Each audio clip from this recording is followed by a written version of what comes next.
Hello and welcome everyone. In this video, we will cover a fundamental but one of the important outcomes of a microseismic experiment, that is hypocenter locations. As mentioned previously, our goal is to process the continuously recorded waveforms and extract useful information that can be correlated with subsurface geomechanics.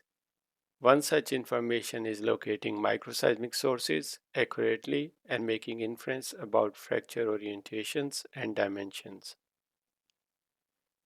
For every detected microseismic event, we pick the P and S wave arrival times and then use the calibrated velocity model to locate microseismic events.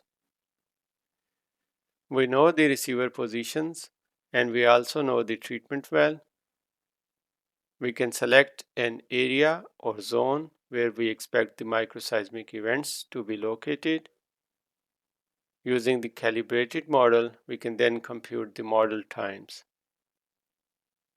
So we start with the initial position and compare the model times with the picked arrival times. Our goal is to minimize the residual between observed and model times.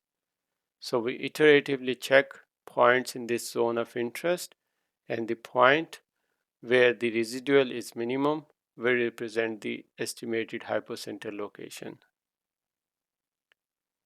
This concludes the video series on downhole microseismic data processing. It was a short video series to provide an overview of the processes involved.